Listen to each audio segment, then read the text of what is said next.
Punjabi radio USA ਸੁਣ ਰਹੇ ਸਾਰੇ ਹੀਮਾਨਯੋਗ ਅਤੇ ਸਤਿਕਾਰਤ ਸਰੋਤਿਆਂ ਨੂੰ ਬਹੁਤ ਹੀ ਪਿਆਰ ਸਤਿਕਾਰ ਸਹਿਤ ਨੂੰ ਅੱਜ ਜੋੜ ਕੇ ਨਿੱਕੀ ਜਿਹੀ ਸਤਿ ਸ੍ਰੀ ਅਕਾਲ ਸਭ ਨੂੰ ਜੀ ਨੂੰ ਆਖਦੇ ਹਾਂ। ਸੋ ਤੇ ਪ੍ਰੋਗਰਾਮ ਖਬਰ ਤੇ ਨਜ਼ਰ ਦੇ ਵਿੱਚ ਆਪ ਸਭ ਦਾ ਨਿੱਘਾ ਸਵਾਗਤ ਹੈ। ਮੇਰੇ ਨਾਲ ਅੱਜ ਦੇ ਸਵੇਰ ਦੇ ਖਬਰ ਤੇ ਨਜ਼ਰ ਪ੍ਰੋਗਰਾਮ ਦੇ ਵਿੱਚ ਇਸ ਟਾਈਮ ਜੁੜ ਚੁੱਕੇ ਨੇ ਮਿੰਟੂ ਗੁਰੂਸਰੀਆ ਜੀ। ਮਿੰਟੂ ਜੀ ਨਿੱਘੀ ਜੀ ਨੂੰ ਪਿਆਰ ਭਰੀ ਸਤਿ ਸ੍ਰੀ ਅਕਾਲ ਜੀ। ਸ਼ੁਕਰੀਆ ਜੀ, ਸਾਰਿਆਂ ਨੂੰ ਸਤਿ ਸ੍ਰੀ ਅਕਾਲ। ਅੱਜ 17 ਜੁਲਾਈ ਦਿਨ ਮੰਗਲਵਾਰ ਆ ਅਤੇ ਆਓ ਖਬਰਾਂ ਦੇ ਉੱਤੇ ਨਜ਼ਰ ਬਣਾਉਣੀ ਸ਼ੁਰੂ ਕਰਾਂਗੇ। ਪਰ ਉਸ ਤੋਂ ਪਹਿਲਾਂ ਸਾਡੇ ਸਹਿਯੋਗੀਆਂ ਦਾ ਧੰਨਵਾਦ ਕਰਨਾ ਚਾਹੁੰਦੇ ਹਾਂ ਜਿਨ੍ਹਾਂ ਨੇ ਪ੍ਰੋਗਰਾਮ ਨੂੰ ਤੁਹਾਡੇ ਤੱਕ ਪਹੁੰਚਾਉਣ 'ਚ ਸਾਡਾ ਸਹਿਯੋਗ ਦਿੱਤਾ। ਖਾਲਸਾ ਇੰਸ਼ੋਰੈਂਸ ਏਜੰਸੀ ਵਾਲੇ ਜਿਨ੍ਹਾਂ ਦੇ ਕੋਲੋਂ ਤੁਸੀਂ ਹਰ ਇੱਕ ਤਰੀਕੇ ਦੀ ਇੰਸ਼ੋਰੈਂਸ ਕਰਵਾ ਸਕਦੇ ਹੋ। ਪੂਰੇ ਅਮਰੀਕਾ ਭਰ ਦੇ ਵਿੱਚ ਇੰਸ਼ੋਰੈਂਸ ਕਰਦੇ ਨੇ। ਇੰਸ਼ੋਰੈਂਸ ਬਾਰੇ ਪਤਾ ਕਰਨ ਲਈ ਕਾਲ 408-272-2500। ਇਸ ਦੇ ਨਾਲ Krishan Dhanota university, Jaspal Singh Sacramento, Jassi Gill plumbing ਵਾਲੇ Bakersfield, Gurmukh Singh Johal Bakersfield, Jagtar Singh Anandpuri Union City, GN tyre and lube ਵਾਲੇ ਜਿਨ੍ਹਾਂ ਦੇ ਕੋਲੋਂ ਤੁਸੀਂ truck wash, oil change, air ਬ੍ਰੇਕਾਂ ਦਾ ਕੰਮ ਕਰਵਾ ਸਕਦੇ ਹੋ। ਨਵੇਂ ਪੁਰਾਣੇ ਟਾਇਰ ਵਾਜਿਬ ਕੀਮਤਾਂ 'ਤੇ ਖਰੀਦ ਸਕਦੇ ਹੋ। ਸੈਂਟਾਨੈਲਾ ਅਤੇ ਮਡੇਰਾ 'ਚ ਇਹਨਾਂ ਦੀਆਂ 2 ਲੋਕੇਸ਼ਨਸ ਨੇ। ਹੋਰ ਜਾਣਕਾਰੀ ਲਈ ਕਾਲ ਨਿੰਮਾ ਸਹੋਤਾ 209-277-0113 2092770113 ਅਤੇ Chicago pizza with a twist ਵਾਲੇ ਜਿਨ੍ਹਾਂ ਤੋਂ ਤੁਸੀਂ ਹਰ ਤਰ੍ਹਾਂ ਦਾ veg non veg Indian style pizza ਜਿਹੜਾ ਹੈ ਉਹ ਆਰਡਰ ਕਰ ਸਕਦੇ ਹੋ। ਪੀਜ਼ਾ ਆਰਡਰ ਕਰਨ ਲਈ ਇਹਨਾਂ ਦੀਆਂ ਲੋਕੇਸ਼ਨਸ ਦੇ ਬਾਰੇ ਜਾਣਕਾਰੀ ਲਈ ਵੈਬਸਾਈਟ ਵਿਜ਼ਿਟ ਕਰੋ www.chicagopizzatwist.com ਅਤੇ 10% ਆਰਡਰ ਦੇ ਉੱਤੇ ਡਿਸਕਾਊਂਟ ਲੈਣ ਦੇ ਲਈ ਕੂਪਨ ਕੋਡ 13131313 ਉਸ ਦਾ ਇਸਤੇਮਾਲ ਕਰ ਸਕਦੇ ਹੋ। ਇਹਨਾਂ ਸਾਰਿਆਂ ਦਾ ਬਹੁਤ ਬਹੁਤ ਧੰਨਵਾਦ। ਜੇਕਰ ਤੁਸੀਂ ਜਾਂ ਕੋਈ ਹੋਰ ਕਾਰੋਬਾਰ ਇਸ ਪ੍ਰੋਗਰਾਮ ਨੂੰ ਸਪੋਂਸਰ ਕਰਨਾ ਚਾਹੁੰਦੇ ਹੋ ਉਸ ਦੇ ਲਈ ਕਾਲ 408-722-7698। ਅਤੇ ਆਓ ਮਿੰਟੂ ਜੀ ਗੱਲਬਾਤ ਦਾ ਸਿਲਸਿਲਾ ਸ਼ੁਰੂ ਕਰਦੇ ਹਾਂ। ਕਹਿੰਦੇ ਸਵਾਮੀ ਅਗਨੀਵੇਸ਼ ਦੇ ਉੱਤੇ ਕਥਿਤ ਸੰਘੀਆਂ ਵੱਲੋਂ ਹਮਲਾ। ਦੇਖੋ, ਇਹ ਜਿਹੜਾ ਹਮਲਾ ਹੋਇਆ ਝਾਰਖੰਡ ਦੇ ਵਿੱਚ ਹੋਇਆ, ਪਾਕੁੜ ਜ਼ਿਲ੍ਹੇ ਦੇ ਵਿੱਚ। ਉੱਥੇ ਇਹ ਰਾਂਚੀ ਤੋਂ ਤਕਰੀਬਨ 350 ਕਿਲੋਮੀਟਰ ਦੂਰ ਪਾਕੁੜ ਜ਼ਿਲ੍ਹੇ ਦੇ ਵਿੱਚ ਪਹੁੰਚੇ ਹੋਏ ਸੀਗੇ। ਕਰੀਬ 195ਵਾਂ ਬਾਮਨ ਮਹਾਉਤਸਵ ਮਨਾਇਆ ਜਾ ਰਿਹਾ ਸੀਗਾ ਤਾਂ ਉੱਥੇ ਘਟਨਾ ਘਟੀ ਆ। ਹਾਲਾਂਕਿ ਇਹ ਸਵਾਮੀ ਅਗਨੀਵੇਸ਼ ਕਹਿੰਦਾ ਕਿ ਮੈਂ ਇਹਨਾਂ ਨੂੰ ਵਿਚਾਰ ਚਰਚਾ ਲਈ ਵੀ ਸੱਦਿਆ ਸੀ, ਕਿਉਂਕਿ ਜਿਹੜੇ ਹਮਲਾਵਰ ਆ ਉਹ ਕਥਿਤ ਰੂਪ 'ਚ ਦੱਸੇ ਜਾ ਰਹੇ ਕਿ ਭਾਰਤੀ ਜਨਤਾ ਯੁਵਾ ਮੋਰਚਾ ਦੇ ਨਾਲ ਤਾਲੁਕ ਰੱਖਦੇ ਆ। ਭਾਰਤੀ ਜਨਤਾ ਯੁਵਾ ਮੋਰਚਾ ਉੱਦਾਂ ਹੀ ਆ ਜਿੱਦਾਂ ਅਕਾਲੀ ਦਲ ਦਾ ਸੋਈ ਵਿੰਗ ਆ, ਯਾਨੀ ਉਹਨਾਂ ਦੇ ਇੱਕ ਵਿਦਿਆਰਥੀ ਵਿੰਗ ਆ ਜਿਵੇਂ ABVP, ਤਾਂ ਇਹਨਾਂ ਦਾ ਜਿਵੇਂ ਅਕਾਲੀ ਦਲ ਯੂਥ ਆ ਗਿਆ, ਉਸੇ ਤਰ੍ਹਾਂ ਹੀ ਭਾਰਤੀ ਜਨਤਾ ਯੁਵਾ ਮੋਰਚਾ ਦਾ ਇੱਕ ਯੂਥ ਦਾ ਵਿੰਗ ਆ। ਤਾਂ ਉਹਦੇ ਤੇ ਦੋਸ਼ ਲੱਗਿਆ ਵਾ ਕਿ ਦੇਖੋ ਜੀ, ਜਿਹੜਾ ਇਹ ਹਮਲਾ ਕੀਤਾ ਗਿਆ ਭਾਰਤੀ ਜਨਤਾ ਯੁਵਾ ਮੋਰਚਾ ਵਾਲਿਆਂ ਵੱਲੋਂ ਕੀਤਾ ਗਿਆ। ਤਾਂ ਸਵਾਮੀ ਅਗਨੀਵੇਸ਼ ਕਹਿੰਦਾ ਕਿ ਮੈਂ ਇਹਨਾਂ ਨੂੰ ਖੁਦ ਕਿਹਾ ਸੀਗਾ ਕਿ ਆਜੋ ਜੇ ਕਿਸੇ ਮਾਮਲੇ ਤੇ ਤੁਸੀਂ ਕੋਈ ਚਰਚਾ ਕਰਨੀ ਆ, ਕੋਈ ਗੋਸ਼ਟੀ ਕਰਨੀ ਆ ਤੇ ਉੱਥੇ ਬਹਿ ਕੇ ਵਿਚਾਰਾਂ ਕਰ ਲੈਂਦੇ ਆ। ਪਰ ਉਦੋਂ ਤੇ ਇਹ ਆਏ ਨਹੀਂ। ਜਦੋਂ ਮੈਂ ਬਾਹਰ ਨਿਕਲਣ ਲੱਗਾ ਵਾ ਤੇ ਉਦੋਂ ਇਹਨਾਂ ਨੇ ਢਾਲਿਆ ਤੇ ਦੱਸਦੇ ਆ ਕਿ 80 ਸਾਲ ਦੇ ਇਸ ਬੁੱਢੇ ਨੂੰ ਕੁੱਟਿਆ ਵੀ ਕਾਫੀ ਬੁਰੀ ਤਰ੍ਹਾਂ ਗਿਆ। ਓਦਾਂ ਸਵਾਮੀ ਅਗਨੀਵੇਸ਼ ਆ ਜਿਹੜਾ ਖੁੱਲ ਕੇ ਬੋਲਦਾ, ਖਾਸੇ ਮੁੱਦਿਆਂ ਤੇ ਖੁੱਲ ਕੇ ਬੋਲਦਾ ਤੇ ਦੱਸਦੇ ਆ ਕਿ ਥੋੜੇ ਦਿਨ ਪਹਿਲਾਂ ਉਹਨੇ ਇੱਕ ਬੀਫ ਤੇ ਬਿਆਨ ਦਿੱਤਾ ਸੀਗਾ। ਸੋ ਇਹ ਥੋੜਾ ਜਿਹਾ ਇਹਨਾਂ ਨੂੰ ਨਾਗਵਾਰ ਗੁਜ਼ਰਦਾ ਪਿਆ ਸੀਗਾ। ਦੂਸਰਾ ਇਹ ਦੋਸ਼ ਲੱਗਦਾ ਕਿ ਪਾਕੁੜ ਜ਼ਿਲ੍ਹੇ ਦੇ ਵਿੱਚ ਕਾਫੀ ਵੱਡੇ ਪੱਧਰ ਤੇ ਧਰਮ ਪਰਿਵਰਤਨ ਕਰਵਾਇਆ ਜਾ ਰਿਹਾ। ਤਾਂ ਸਵਾਮੀ ਅਗਨੀਵੇਸ਼ ਆ ਜਿਹੜਾ ਉਹ ਇੱਥੇ ਜਾ ਕੇ ਇਹੋ ਜਿਹੀਆਂ ਹਰਕਤਾਂ ਨੂੰ ਵਧਾਵਾ ਦੇ ਰਿਹਾ। ਸੋ ਅੱਗੇ ਇੱਕ ਵਾਰੀ ਮੈਨੂੰ ਯਾਦ ਆ 2010-11 ਦੀ ਗੱਲ ਹੈ ਸ਼ਾਇਦ, ਗੁਜਰਾਤ ਦੇ ਅਹਿਮਦਾਬਾਦ ਦੇ ਵਿੱਚ ਇੱਕ ਸੰਤ ਨੇ ਹੀ, ਹਾਲਾਂਕਿ ਇਹ ਵੀ ਸੰਤ ਆ, ਸਵਾਮੀ ਆ, ਤਾਂ ਇੱਕ ਵਾਰੀ ਇੱਕ ਪੂਰੀ ਭਰੀ ਸਭਾ ਦੇ ਵਿੱਚ ਸੰਤ ਨੇ ਉੱਠ ਕੇ ਸਵਾਮੀ ਅਗਨੀਵੇਸ਼ ਦੇ ਮੂੰਹ ਤੇ ਚਪੇੜ ਮਾਰਨ ਦਾ ਯਤਨ ਕੀਤਾ ਸੀ। ਕਾਫੀ ਅਭਦਰਤਾ ਕੀਤੀ ਸੀਗੀ, ਕਾਫੀ ਦੁਰਵਿਹਾਰ ਕੀਤਾ ਸੀਗਾ, ਸਿਰਫ ਇਸ ਕਰਕੇ ਕਿਉਂਕਿ ਉਦੋਂ ਵੀ ਇੱਕ ਇਹਨੇ ਸ਼ਿਵਲਿੰਗ ਬਾਰੇ ਬਿਆਨ ਦਿੱਤਾ ਸੀਗਾ ਜਿੱਤੋਂ ਇਹ ਖਫਾ ਸਨ। ਸੋ ਸਵਾਮੀ ਅਗਨੀਵੇਸ਼ ਦਾ ਅਤੀਤ ਇਹੋ ਜਿਹਾ। ਹਾਲਾਂਕਿ ਅੱਜ ਭਾਰਤੀ ਜਨਤਾ ਪਾਰਟੀ ਦਾ ਇੱਕ ਬੁਲਾਰਾ ਬੋਲਣ ਡਿਆ ਸੀਗਾ, ਮੈਂ ਉਹਨੂੰ ਵੀ ਸੁਣਦਾ ਪਿਆ। ਸੋ ਕਹਿੰਦਾ ਕਿ ਦੇਖੋ ਪੱਕਾ ਨਹੀਂ ਆ ਕਿ ਸਾਡੇ ਬੰਦੇ ਆ, ਗੋਲਮੋਲ ਜੀ ਟੋਪੀ ਕਮਾਈ ਜਾਂਦਾ ਸੀਗਾ, ਪਰ ਬਾਵਜੂਦ ਇਸ ਤੇ ਕਹੀ ਜਾਂਦਾ ਸੀਗਾ ਕਿ ਇਹਦਾ ਟਰੈਕ ਰਿਕਾਰਡ ਇਹੋ ਜਿਹਾ ਵਾ ਕਿ ਹੈਰਾਨਗੀ ਕੋਈ ਨਹੀਂ ਹੁੰਦੀ ਜੇ ਇਹੋ ਜਿਹੀ ਕੋਈ ਪ੍ਰਤੀਕਿਰਿਆ ਹੋ ਜਾਵੇ। ਸੋ ਕਹਿਣ ਦਾ ਮਤਲਬ ਇਹੋ ਹੀ ਆ ਕਿ ਭਾਰਤੀ ਜਨਤਾ ਪਾਰਟੀ ਸ਼ਰੇਆਮ ਤੇ ਇਹ ਨਹੀਂ ਕਹਿ ਰਹੀ ਕਿ ਬੰਦੇ ਸਾਡੇ ਸਨ, ਪਰ ਇਹ ਜ਼ਰੂਰ ਕਹਿ ਰਹੀ ਆ ਕਿਤੇ ਨਾ ਕਿਤੇ ਉਹਨਾਂ ਦਾ ਤਰਜਮਾਨ ਜਿੱਦਾਂ ਦਾ ਬੋਲਦਾ ਪਿਆ ਸੀਗਾ, ਉਹ ਕਹਿੰਦਾ ਪਿਆ ਕਿ ਜਿਹੜਾ ਇਹਦਾ ਟਰੈਕ ਰਿਕਾਰਡ ਆ ਉਹਦੇ ਮੁਤਾਬਕ ਤੇ ਇਸ ਤਰ੍ਹਾਂ ਦੀ ਜੇ ਕਿਤੇ ਪ੍ਰਤੀਕਿਰਿਆ ਕੋਈ ਹੋ ਗਈ ਹੋਵੇ ਤੇ ਹੈਰਾਨਗੀ ਕੋਈ ਨਹੀਂ ਹੁੰਦੀ। ਸੋ ਏਦਾਂ ਦੀ ਪ੍ਰਤੀਕਿਰਿਆ ਇਹਨਾਂ ਵੱਲੋਂ ਵੀ ਕੀਤੀ ਜਾਂਦੀ। ਤੁਹਾਨੂੰ ਪਤਾ ਹੀ ਆ ਪਿੱਛੇ ਜੇ ABVP ਵਾਲਿਆਂ ਨੇ ਇੱਕ ਪ੍ਰੋਫੈਸਰ ਨੂੰ ਗੁਜਰਾਤ ਦੀ ਇੱਕ ਯੂਨੀਵਰਸਿਟੀ 'ਚ ਕਿਸ ਤਰ੍ਹਾਂ ਮੂੰਹ ਕਾਲਾ ਕਰਕੇ ਘੁਮਾਇਆ ਸੀ, ਸਾਰਿਆਂ ਨੂੰ ਪਤਾ। ਫਿਰ ਉਹ ਜੋ ਦਿੱਲੀ ਦੇ ਕਾਲਜ ਦੇ ਵਿੱਚ ਇੱਕ ਮਸਲਾ ਹੋਇਆ ਸੀਗਾ, ਉਹ ਸਾਰਿਆਂ ਨੂੰ ਪਤਾ। ਭਾਰਤੀ ਜਨਤਾ ਯੁਵਾ ਮੋਰਚਾ ਵਾਲਿਆਂ ਦਾ ਇਹੋ ਜਿਹਾ ਇਤਿਹਾਸ ਆ ਕਿ ਆ ਪਿਛਲੇ ਸਾਲ ਝਾਂਸੀ ਕਾਨਪੁਰ ਹਾਈਵੇ ਤੇ ਟੋਲ ਪਲਾਜ਼ਾ ਤੇ ਇਹਨਾਂ ਦੇ ਇੱਕ ਜ਼ਿਲ੍ਹਾ ਜਿਹੜਾ ਅਹੁਦੇਦਾਰ ਸੀ ਉਹਨੇ ਬਹੁਤ ਗੰਦ ਪਾਇਆ ਸੀਗਾ ਉੱਥੇ ਲੈ ਕੇ। ਸੋ ਇਹਨਾਂ ਦੀਆਂ ਕਾਫੀ ਸਵਾਮੀ ਅਗਨੀਵੇਸ਼ ਵਾਂਗੂ ਚਰਚਾਵਾਂ ਚੱਲਦੀਆਂ ਤੀਰਦੀਆਂ ਵੀ, ਪਰ ਇਹ ਨਵੇਂ ਕਿਸਮ ਦਾ ਇੱਕ ਭਾਰਤ ਦਾ ਨਿਰਮਾਣ ਹੋ ਰਿਹਾ, ਨਵਾਂ ਕਿਸਮ ਦਾ ਇੱਕ ਭਾਰਤ ਹੈ ਜਿੱਥੇ ਉਹ ਡਿਵਾਈਡ ਐਂਡ ਰੂਲ ਵਾਲਾ ਫਾਰਮੂਲਾ ਬਦਲ ਕੇ ਡਿਵਾਈਡ ਐਂਡ ਫੂਲ ਵਾਲਾ ਬਣਿਆ ਪਿਆ, ਤੇ ਬੋਲਦਾ ਜਿਹੜਾ ਜੋ ਬੋਲਣ ਬਦਲੇ ਉਹਨੂੰ ਬੇਲਣ ਉਹਦੇ ਮੂੰਹ 'ਚ ਕੰਮ ਦਿੱਤਾ ਜਾਂਦਾ। ਸੋ ਵਿਚਾਰਾਂ ਦੇ ਲਈ ਇੱਥੇ ਸਪੇਸ ਜਿਹੜੀ ਥੋੜ੍ਹੀ ਪਈ। ਹਾਲਾਂਕਿ ਅੱਜ ਹੀ ਸੁਪਰੀਮ ਕੋਰਟ ਕਹਿੰਦਾ ਪਿਆ ਸੀਗਾ ਕਿ ਭੀੜ ਤੰਤਰ ਇਸ ਦੇਸ਼ ਨੂੰ ਨਹੀਂ ਅਸੀਂ ਬਣਦਾ ਵੇਖ ਸਕਦੇ। ਸੋ ਜਿਹੜੀ ਗਊ ਰੱਖਿਆ ਦੇ ਨਾਂ ਤੇ ਗੁੰਡਾਗਰਦੀ ਹੁੰਦੀ ਹੈ ਉਹਨੂੰ ਰੋਕੋ ਕਿਸੇ ਤਰੀਕੇ ਦੇ ਨਾਲ। ਤਾਂ ਇੱਕ ਪਾਸੇ ਭੀੜ ਤੰਤਰ ਨੂੰ ਰੋਕਣ ਲਈ ਸੁਪਰੀਮ ਕੋਰਟ ਕਾਨੂੰਨ ਲਿਆਉਣ ਲਈ, ਸਖਤਾਈਆਂ ਕਰਨ ਲਈ ਇਹ ਵਚਨਬੱਧਤਾ ਦਿਖਾ ਰਿਹਾ, ਤੇ ਦੂਸਰੇ ਪਾਸੇ ਭੀੜ ਉੱਠਦੀ ਆ ਤਾਂ ਉਹ ਵਿਚਾਰਾਂ ਨੂੰ ਕੁਚਲ ਦਿੰਦੀ ਆ। ਸੋ ਵਿਚਾਰਾਂ ਲਈ ਸਪੇਸ ਆ ਜਿਹੜਾ ਉਹ ਬੇਹੱਦ ਘਟਿਆ। ਤਾਂ ਮੈਂ ਅੱਗੇ ਕਹਿੰਦਾ ਹੁੰਦਾ ਹਮੇਸ਼ਾ ਕਿ ਵਿਚਾਰ ਜਦੋਂ ਸਪੇਸ ਘੱਟ ਪਾਉਂਦੇ ਆ, ਜਦੋਂ ਵਿਚਾਰਾਂ ਲਈ ਸਪੇਸ ਥੁੜ ਜਾਂਦੇ ਆ, ਫਿਰ ਤਲਵਾਰਾਂ ਲਈ ਸਪੇਸ ਖੁੱਲ ਜਾਂਦੇ ਆ। ਜੀ ਜੀ, ਅਗਲੀ ਜਿਹੜੀ ਆਪਾਂ ਗੱਲ ਕਰਦੇ ਹਾਂ, ਕਹਿੰਦੇ ਮੋਦੀ ਸਰਕਾਰ ਦੀ ਇੱਕ ਹੋਰ ਕਾਰਸਤਾਨੀ RTI ਆਈ ਖਤਰੇ ਹੇਠ।